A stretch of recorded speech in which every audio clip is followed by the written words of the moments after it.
በስመ አብ ወወልድ ወመንፈስ ቅዱስ አሐዱ አምላክ አሜን። ሰማዕቱ ቅዱስ መርቆሬዎስ። መርቆሬዎስ ማለት የአብ ወዳጅ ማለት ነው። በሁለተኛ ትርጓሜው የኢየሱስ ክርስቶስ አገልጋይ ማለት ነው። ይህ ቅዱስ አስሊጥ ከሚባል ሀገር ነው። እርሷም የአባቱና የእናቱ ሀገር ናት። እርሱ ግን ተወልዶ ያደገው በሮም ከተማ ነው። የአባቱና የአያቱ ስራቸው አውሬ ማደን ነበር። በአንዲት ዕለትም እንደ ልማዳቸው ለማደን ወጡ። ከገጸ አክላባት ወገን ሁለት ወንዶች ተገናኟቸውና የቅዱስ መርቆሬዎስ አባት በሉት። ሁለተኛም አባቱ ሊበሉት ፈለጉ። ከእግዚአብሔር የታዘዘ መልአክ ከለከላቸው። ከእርሱም የሚወጣ መልካም ፍሬ ስላለ አትንኩት አላቸው።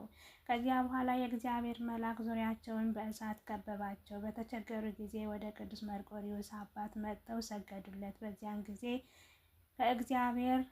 እግዚአብሔር ፍጥረታቸውን ወደሚገርም ለወጠውና እንደ በጎች የዋሆች ሆኑ። አብረውት ወደ መንደር ገቡ። ከዚያ በኋላ ቅዱስ መርቆሬዎስ በተወለደ ጊዜ ስሙ ፒሊፓደር ብለው ጠሩት። የውሻ መልክ ያላቸው በእርሱ ዘንድ ብዙ ዘመናት የሚኖሩ ሆኑ። ከዚያ በኋላ ክርስቲያኖችን ሆኑ። የቅዱስ መርቆሬዎስ ወላጆች አስቀድመው አረማውያን ነበሩና የክርስትና ጥምቀትን ጸጋ በተቀበሉ ጊዜ የቅዱስ መርቆሬዎስ አባት ኖህ ብለው ሰየሙት። እናቱም ታቦት አሏት። ፒሊፓደር መርቆሬዎስ ብለው ሰየሙት። የውሻ መልክ ያላቸው ግን የእግዚአብሔር መልአክ በተገለጸላቸው ጊዜ እንደነገራቸው ለቅዱስ መርቆሬዎስ አባት የሚታዘዙና የሚያገለግሉ ሆኑ። ንጉሡም የኖህንና የውሻ መልክ ያላቸውን ዜና በሰማ ጊዜ ወደ እርሱ አቀረባቸው። በዚያን ጊዜ እግዚአብሔር በንጉሥ ፊት የቀደመ ፍጥረታቸውን መለሰላቸው። ንጉሥም ባያቸውና ባቀረባቸው ጊዜ ሁለቱንም አራዊት አጠፏቸው። ንጉሡም ይህን ባየ ጊዜ እጅግ ፈራ። የአራዊትም ተፈጥሯቸውን ያርቅ ዘንድ ወደ እግዚአብሔር እንዲማልድ የቅዱስ መርቆሬዎስ አባት ለመነው። እርሱም በለመነ ጊዜ ክብር ይግባውና ጌታችን መድኃኒታችን ኢየሱስ ክርስቶስ ተፈጥሯቸውን መልሶ ግሩሞች ሆኑ። ከዚያ በኋላ የቅዱስ መርቆሬዎስ አባት ንጉሥ ወስዶ ገዢ ሰራዊት አለቃ አድርጎ ሾመው። የውሻ አርአያ ያላቸው የታዘዙለት ነበር። ከእርሳቸውም የተነሳ ሁሉም ይፈሩ ነበር። ከዚያ በኋላ የቅዱስ መርቆሬዎስ አባት የሾመው ንጉሥ ይዋጋ ዘንድ ከሃዲ ንጉሥ ተነሳ። ንጉሥም ከጦር ሰራዊት ጋር የቅዱስ መርቆሬዎስ አባት ወደ ጦርነት ላከው። ከሃዲው ንጉሥ ግን እነዚያ የውሻ አርአያ ያላቸው አባብሎና ሸንግሎ ወደ እርሱ ያመጧቸው ዘንድ ወታደሮችን ላከ።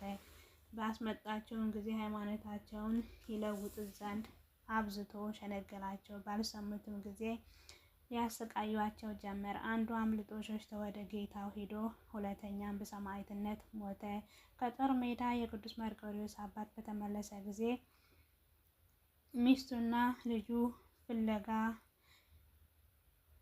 ጀመረ፣ ግን ፈልጎ አላገኛቸውም። ንጉሥ የእሱ ወገኖች ድል እንደሆኑ በሰማ ጊዜ የቅዱስ መርቆሬዎስ አባት መኮንኑ የሞተ መስሎት ነበረ። የቅዱስ መርቆሬዎስ እናት ወስዶ ሊያገባት ፈልጎ ከንጉሥ ወታደሮች አንዱ ንጉሥ ያሰበውን በጽሞና ነገራት። እርሷን ያንኑ ወታደር ከሀገር ውስጥ በስውር ያወጣት ዘንድ ለመነችው። ከልጇ ከብፁዕ መርቆሬዎስ ጋር ወጥታ ወደ ሌላ ሀገር ሄደች። ንጉሥንም ከእርሱ የሆነውን የመኮንኑም የመርቆሬዎስ አባት ሚስቱ ለማግባት መድኃኔዓለም አባቴ ማረኝ ማሰቡን እንዳይናገሩት አዘዘ። የውሻ መልክ ያላቸው ከእርሱ ጋር እንዳሉ የተቆጣም እንደሆነ እንደሚያመጧቸውን አገሮቹን ያጠፋሉ ብሎ ይጠራጠራልና ስለዚህ እጅግ ይፈራዋል። ከዚያ በኋላ ደግሞ በንጉሥ ላይ ጦርነትን ተነሳ። የቅዱስ መርቆሬዎስ አባት ወደ ጦርነት ወጣ። በእግዚአብሔር ፈቃድ ይዘው ማረኩት። ወደ ሮም ንጉሥ አቀረቡት። ንጉሥም ክርስቲያን ነበርና የተማረከ መኮንን ክርስቲያን መሆኑን ባወቀ ጊዜ አልገደለውም። ክብርን በጣም አከበረው እንጂ እጅግም ወደደው። ከጥቂት ቀኖች በኋላ በሞርሶዳውያን ሀገሮች ሁሉ ላይ ገዢ አድርጎ ሾመው። በኋላ ክብር ይግባውና በጌታችን በመድኃኒታችን በኢየሱስ ክርስቶስ ፈቃድ ልጁና ሚስቱንና ልጁን መርቆሬዎስን ወዳሉበት ሀገር ደረሰ። ሚስቱም በቤተ ክርስቲያን ደጃፍ ባየች ጊዜ ባሏ እንደሆነ አወቀችው፣ እርሱ ግን አላወቃትም። በአንዲት ዕለትም እርሱ ጭፍሮቹን ከእንግዳ ማረፊያ ቤት በወጣ ጊዜ ልጇንም መርቆሬዎስን ወስዳ ያማሩ ልብሶችን አልብሳ ሄዳ ከመኮንኑ ፈረስ ላይ እንዲቀመጥ አዘዘችው። እርሱም አባቱ ነው። በተቀመጠ ጊዜ ጭፍሮቹን ይዘው ወደ መኮንን ፊት አቀረቡት። መኮንኑ ልጁ እንደሆነ አላወቀምና በእርሱ ላይ ተቆጣ። የመርቆሬዎስ እናት መጥታ ጌታዬ ሆይ እኛ ማጽተኞች ነን፣ አንተም ማጽተኛ እንደሆነ ባወቅሁ ጊዜ ልጅህ ሆኖ ልጄ ከአንተ ጋር እንዲሆን አሰብሁ አለችው። እርሱም ጠየቃት፣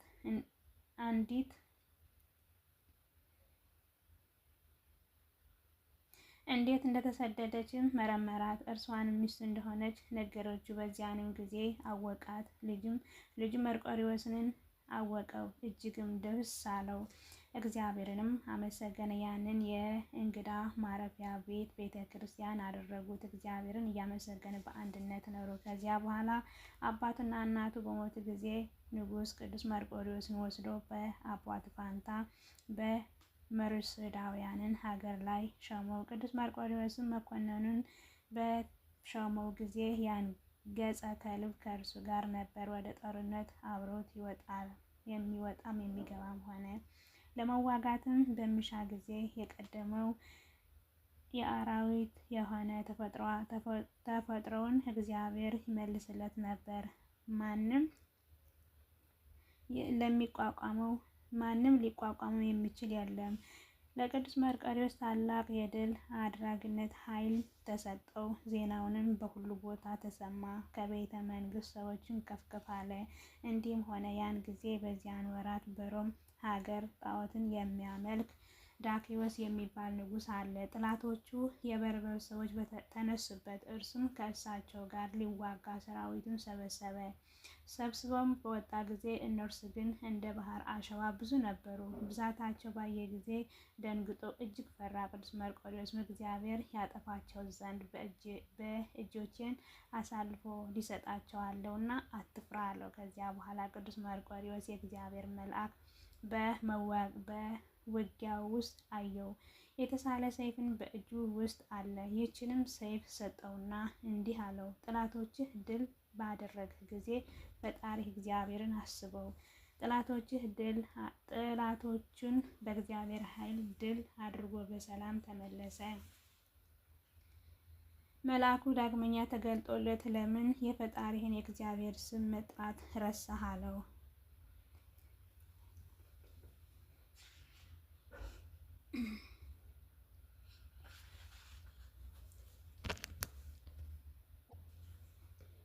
ጦርነቱ ከተፈጸመ በኋላ ንጉሥ ዳኪዎስ ለጣዖታትን ዕጣን በማሳረግ በዓልን ሊያደርግ ወደደ። ቅዱስ መርቆሬዎስ ለበዓል ማክበር አብሮት አልመጣም።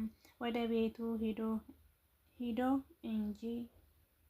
ቤቱ ሄደ እንጂ ሰዎችን ቅዱስ መርቆሬዎስ እንዳልመጣ ዕጣንንም በማሳረግ እንዳልተባበረ አስረዱት። በዚያን ጊዜ ንጉሥ መልእክተኞቹን ልኮ ቅዱስ መርቆሬዎስን ወደ እሱ አስመጣው።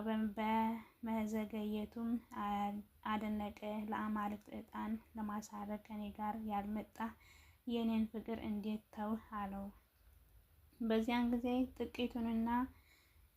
ጊዜ ጥቂትን እርፍ አለ። በዚያን ጊዜ ትጥቁንን ልብሱንን ወርውሮ ንጉሥን እንዲህ አለው፣ እኔ ክብር ይግባውና ጌታ ኢየሱስ ክርስቶስን አልክደውም፣ ለረከሱ ጣዖታትም አልሰግድም። ንጉሥ ዳኪዎስ ይህን በሰማ ጊዜ እጅግ ተቆጣ። እርጥብ በሆነ የሽመል በትሮችን እንዲደበድቡት አዘዘ። ሁለተኛም ከላም ቆዳ በተሰራ ጅራፍ ይገርፉት ዘንድ አዘዘ። ንጉሥንም እንዳዘዘው ይህንን ሁሉ አደረጉበት።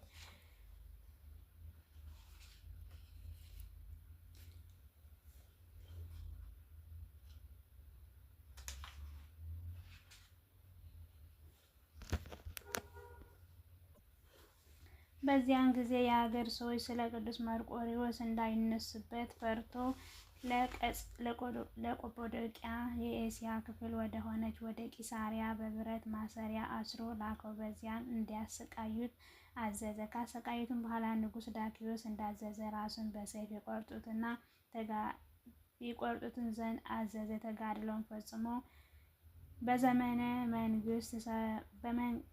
ተጋድሎውን ፈጽሞ በመንግሥተ ሰማያት የሕይወት አክሊልን ተቀበለ። የማይጠፋ ሰማያዊ አክሊል ተቀዳጅቶ ወደ ዘላለም ሕይወት ከገባ በኋላ በዓለሙ ሁሉ አብያተ ክርስቲያናት ታነጹለት። እግዚአብሔር ታላቅ ቃል ኪዳን ሰጠው። ታላላቅ የሆኑ ድንቆች ተአምራትን በውስጣቸው በተሰሩ ቤተ ክርስቲያን በስሙ በተሰሩ ቤተ ክርስቲያን ተገልጠው ታዩ። ከተአምራቱ አንዲቱ ኤልያኖስ በነገሰ ጊዜ ክብር ይግባውና ጌታችን መድኃኒታችን ኢየሱስ ክርስቶስ ክዶ በዚያን ወራት ቅዱስ ባስልዮስ የቂሳሪያ ሊቀ ጳጳስ ነበረ። ተአምራቱ በተጻፈበት መጽሐፍ እንደተጻፈው ምዕመናን በጽኑ ስቃይ ኤልያኖስ ባሰቃየ ጊዜ መክሮ አስተምሮ ከስህተቱ ይመልሰው ዘንድ ቅዱስ ባስልዮስ ወደ እርሱ መጣ። ኤልያኖስም ቅዱስ ባስልዮስን ባየው ጊዜ ክብር ይግባውና ጌታችን መድኃኒታችን ኢየሱስ ክርስቶስን ሰደበው። ቅዱስ ባስልዮስም አስሮ በዚያ በእስር ቤት የቅዱስ መርቆሬዎስ ስዕል ነበረና ስዕሉን አይቶ በፊቱ ቅዱስ ባስልዮስን ጸለየ። ስዕሉም ከቦታው ታጣ። ያን ጊዜ ወደ ኤልያኖስ ሄዶና በጦርነት ወግቶ ገደለውና ወዲያውኑ ወደ ቦታው ተመለሰ። ከጦሩም አንዲት ጥብ የሚል ደም ነበረ። ቅዱስ ባስልዮስን ከሃዲው ኤልያኖስ እንደገደለው አውቆ እንዲህ ብሎ ተናገረ። የክርስቶስ ምስክር ቅዱስ መርቆሬዎስ ሆይ የእውነት ጽር የሆነ ኤልያኖስ ገደልከውን? ያን ጊዜ አሁን እንደሚል ስዕሉ ራሱን ዘንበል አድርጎ ቅዱስ ባስልዮስን ደስ ብሎት በጸሎቱ እግዚአብሔርን አመሰገነ። የዚያን ጊዜ ቅዱስ መርቆሬዎስ ሌላው ተአምራት ከምስር ሀገር ከመስፍን ወገን የሆነ አንድ የእስላም ወጣት ነበር። እስላሞችንን ሕጋቸውን መጻሕፍቶቻቸውን ተምሮ ያደገ ልጅ ነው። በአንዲት ዕለትም ወደ ባህር ዳርቻ በመንገድ አልፎ ሲሄድ አንድ የተፈረደበት ሰውን አገኘ። ሰውየውን አስቀድሞ እስላም የነበረ አሁንም የክርስትና ጥምቀትን የተጠመቀ የንጉሥ ጭፍሮችን ይዘውት አሰሩት። ሊያሰቃዩትን ጉድጓድን ቀፍረው ምሰው በውስጡ ታላቅ እሳትን አንድደው አዘጋጅተው ሊቃጠል ብዙዎች ሰዎችን ሲያቀጣጥሉት እና ሲሰድቡትም ለማየትም የተሰባሰቡ ብዙ ሰዎች ነበሩ። ያም የመስፍን ልጅ ወጣት እስላም ወደ ተፈረደበት ሰው ቀረብ ብሎ አንተ ከሃዲ ሰው ወደ ሲኦል ለመግባት ለምን ትሮጣለህ? በኋላ በገሃነም እሳት ውስጥ ለመኖር አንተ በእግዚአብሔር እጅ ባሪያ ታደርገዋለህ። 3 አማልክትንም ታመልካለህና ክፉ ነገርም ነውና ይህንን ስድብን ትተህ እኔም ስማኝ አለው። ያ የተፈረደበት ሰውን እንዲህ ብሎ መለሰለት። እኛ ክርስቲያኖች እና የክርስቶስ ወገኖች ሁሉ 3 አማልክትን የምናመልክ ከሃዲዎች አይደለንም። አንድ አምላክ እናመልካለን እንጂ ይኸውም አብ ወልድ መንፈስ ቅዱስ ነው። ወልድ ከአባቱ ከእግዚአብሔር ልዩ አይደለም፣ የራስ ቅል ነው እንጂ። መንፈስ ቅዱስ ሕይወት ነው። የሃይማኖታችን ምስጢር ከእናንተ የተሰወረ ድንቅ ነው። ዛሬ በብልህ ጨለማ ልብህ የታወረ ነው። በውስጡ የሃይማኖት ብርሃን አልነበረም ብለሃል። ኋላ ግን ልብህ ብሩህ ይሆናል።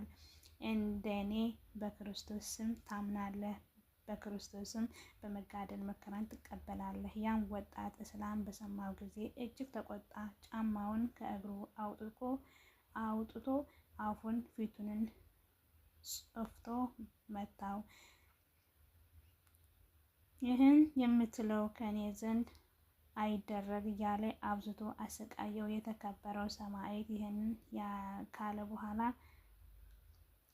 ያልኩህን ነገር አስብ፣ የምትጸጸትበት ጊዜ አለ አለው። በዚያን ጊዜ ራሱን በሰይፍ እንዲቆርጡት ስጋውንም ከእሳት ማንደጃ ውስጥ እንዲጨምሩት አዘዘ። ከዚያ በኋላ እሳቱን ከፍ ከፍ ብሎ እንደ ታላቅ አጥር ሆነ። የንጉሥን ወታደሮችን እየጠበቁት 3 ቀን ኖረ። ከዚያ በኋላ ከቶ እሳቱ ምንም ሳይነካው እንደተፈተነ ወርቅ ሆኖ ስጋውን አገኙት። ያንንም ለንጉሥ ነገሩት። እርሱም እንዲቀብሩት አዘዘ። ያ ወጣት እስላም ግን እያዘነ ወደ ቤቱ ገባ። እርሱም ክርስቲያን እንደሚሆን ስለተናገረው ከሐዘኑ ብዛት የተነሳ የማይበላ የማይጠጣ ሆነ። እናቱ ወንድሞቹ ወደ እርሱ ተሰባስበው የማትበላ የማትጠጣ በአንተ ላይ የደረሰው ምንድን ነው አሉት። ክብር ይግባውና ለጌታችን ለኢየሱስ ክርስቶስ ምስክር የሆነው የተናገረውን ነገራቸው። እነርሱን ይህ አሳች የተናገረውን ተወው፣ በልብህ አታስበው እያሉ አጽናኑት። እርሱ ግን ከቶ ምንም አልተጽናናም። በዚያን ወራት ወደ ሐሰተኛ ነቢያቶች መቃብር ለመሄድ የሚሹ ሰዎችን አይቶ ከእሳቸው ጋር ሄደ። ለመሄድም ፈልጎ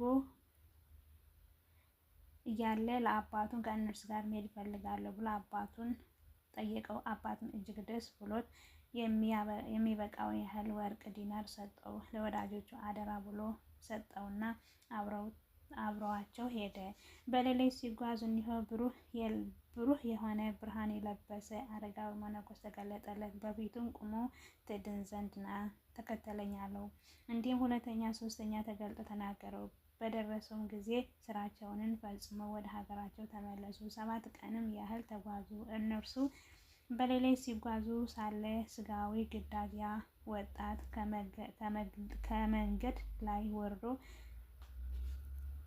ከግመል ላይ ወርዶ መንገድ ላይ ቀርቶ ወርዶ ለመጸዳዳት ብሎ ዘወር አለ።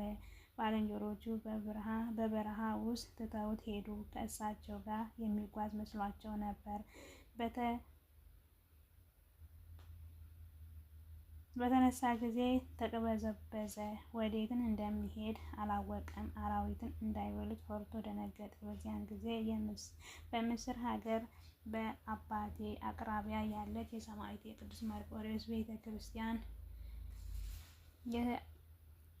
አስታወሰ። በአባቱ አቅራቢያ ያለች የሰማዕቱ የቅዱስ መርቆሬዎስ ቤተ ክርስቲያን አስታወሰ። በልቡ እንዲህ አለ፣ ሰዎች ሁሉ በእርሱ ዘንድ እየተሳሉ ይፈጽምላቸዋል። በዚያንም ጊዜ የክርስቶስ ምስክር መርቆሬዎስ በዚህ በረሃ ካሉ አራዊት አፍ በዛሬው ሌሊት ካዳንከኝ፣ እኔ ያለ ጥፋት ካወጣኸኝ እኔ ክርስቲያን እሆናለሁ ብሎ ተሳለ። ወዲያውኑ መልአኩ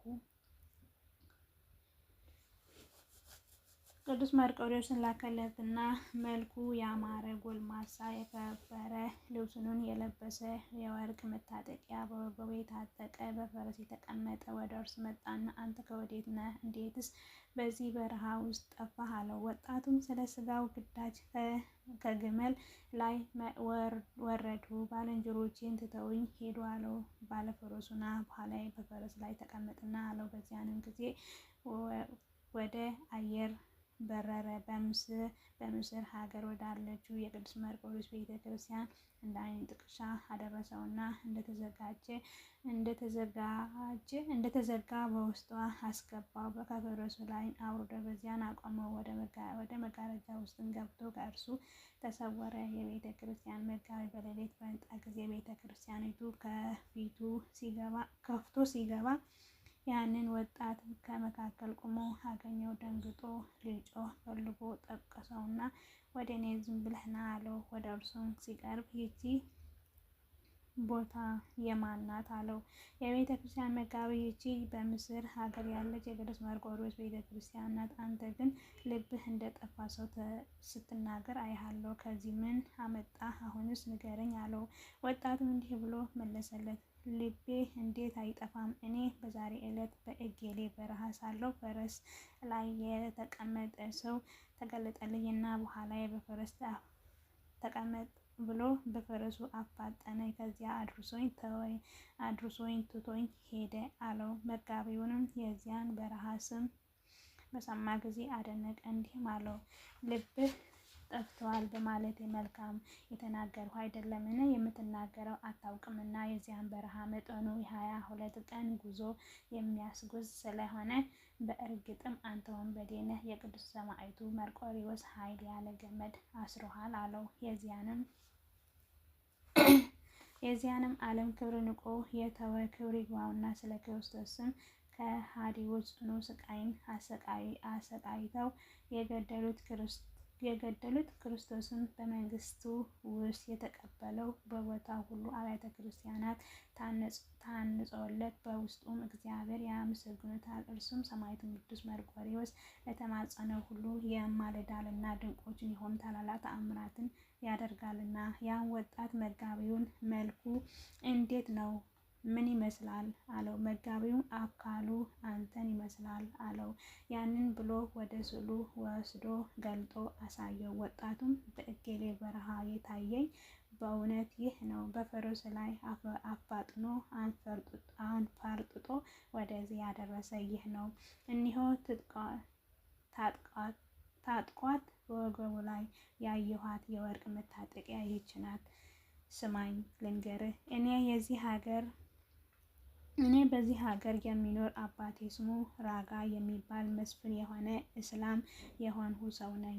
ክርስቲያንም ለመሆን ይህች ምልክት ትበቃኛለች። አሁንም በቦታ ውስጥ ሰውረኝ፣ ለማንም ስራዬን አትግለጥ፣ የክርስትና ትምህርትን አስተምረኝ፣ እግዚአብሔር መንገድ የሚመራኝ አምጣልኝ አለው። እርሱም ያለውን ሁሉ አደረገለት።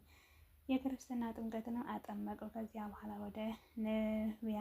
ወደ ነቢያዎች መቃብር ይሄድ ዘንድ እሊያ እስላሞች ከዚያ በኋላ ወደ ነቢያዎች መቃብር የሄዱ እሊያ እስላሞች በአንድ ወራቸው ደረሱ። ዘመዶቻቸው ሊቀበሏቸው መጡ። ያን ወጣት የመስፍን ልጅ ግን አላገኙትም። አባቱ አደራ ያስጠበቀውን ወዳጁ በጠየቀው ጊዜ እርሱም በበረሃ ውስጥ ቀርቶ እንደጠፋ እያለቀሰ ነገረው። አባቱን በሰማ ጊዜ ልብሱን ቀዶ አለቀሰ። እንዲህም ቤተሰቦች ሁሉ አብረው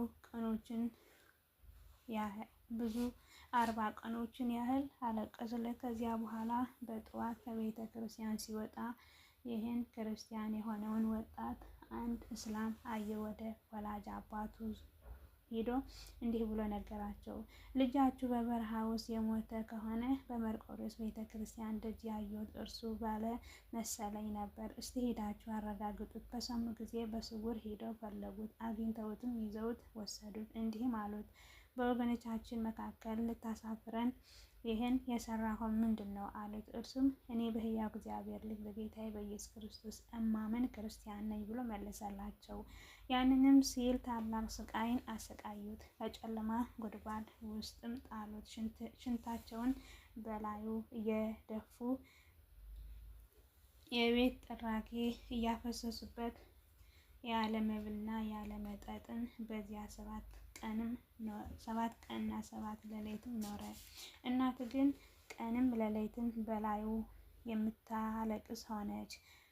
ከለቅሷ ብዛት የተነሳ ከጉድጓድ አውጥተው እኛ ወደ ማናይህ ቦታ ሂድ አሉት። ወዲያውኑ ሂዶ አስቄጥስ ገዳም ሄደ። በዚያንም እየተገለገለ 2 ዓመትም ኖረ። ከዚያ በኋላ በላዩ የትንቢት ጸጋ ያደረበት አንድ መነኮስ ወደ ምስር ከተማ ሄደ። ሃይማኖትን ከምትገልጽ በቀር በዚህ መኖር ለአንተ አይጠቅምህም አለው። ወዲያውኑ ተነስቶ ሄዶ ምስር ከተማ ሄደ። አባቱ ባየው ጊዜ ሐኪም ወደሚባል ንጉሥ ወስዶ ይህ ልጃችን ነበረ፣ የእስላም ሃይማኖትን ትቶ ወደ ክርስቶስ ሃይማኖት ገብቷል አለው። ንጉሥም ስለ አንተ የሚናገሩት እውነት ነውን? አለው። እርሱንም በበረሃ ውስጥም ስላለ በሌሊት ቅዱስ መርቆሬዎስ እንደተገለጠለት ከእርሱ ጋርም በፈረስ እንዳስቀመጠው በምስር ሀገር ወዳለች ቤተ ክርስቲያን የ22 ቀን መንገድን እንደ ዓይን ጥቅሻ አድርሶ ከውስጧ እንዳስገባው ስዕሉንን አይቶ ያመጣው እርሱ መሆኑን እንደተረዳ ለንጉሥ ነገረው። ንጉሥን በሰማ ጊዜ እጅግ አደነቀ፣ ታላቅ ፍርሃትን አደረበት።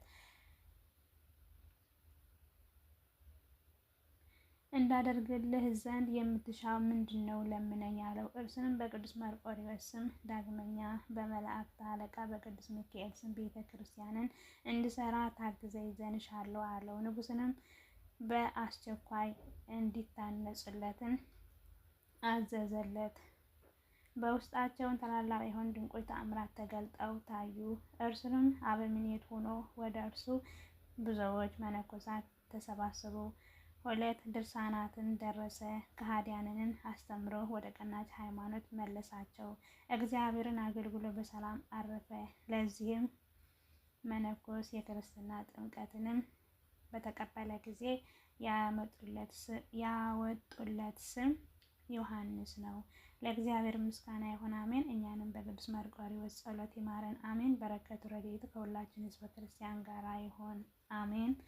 ያጎደልኩት ያንጠዋጠኩት የአምላክ እናት በጽዋ ክብር ሞልታ ታሳርግልኝ። የቅዱሳን በረከት ረድኤት ከሁላችን ጋር ይሁን፣ አሜን። ሕዝባችን ሀገራችን መድኃኔዓለም ሰላም ያድርግልን፣ አሜን። አቡነ ዘበሰማያት ይትቀደስ ስምከ ትምጻእ መንግሥትከ ወይኩን ፈቃድከ በከመ በሰማይ ከማሁ በምድር ሲሳየነ ዘለለዕለትነ ሀበነ እድግ ለነ አበሳነ ወጌጋየነ ከመ ንሕነኒ ንኅድግ በዘአበሰ ለነ ኢታብአነ እግዚኦ ውስተ መንሱት አላድኅነነ ወባልሐነ ኩሎ እኩይ እስመ ዘአኪያቱ መንግሥት ኃይል ወስብሐት ለዓለመ ዓለም። በሰላመ ቅዱስ ገብርኤል መልአከ እግዝእትየ ማርያም ሰላም ለኪ ድንግል በኅሊናኪ ወድንግል በሥጋኪ እም እግዚአብሔር ጸባኦት ሰላም ለኪ ብርክት አንቲ እምአንስቶ ብሩክ ፍሬ ከርሥኪ ተፈሥሒ ፍስሕት አምልጥ ጸጋ እግዚአብሔር ምስሌ ግሳል ወጸልይ ምሕረታ ፍቅረ ወልድኪ ኢየሱስ ክርስቶስ ከመ ይስረይ ለነ ኃጣውኢነ ተማኅፀንበኪ ተመስገን ከመድኃኔዓለም ፈጣሪ ተመስገን።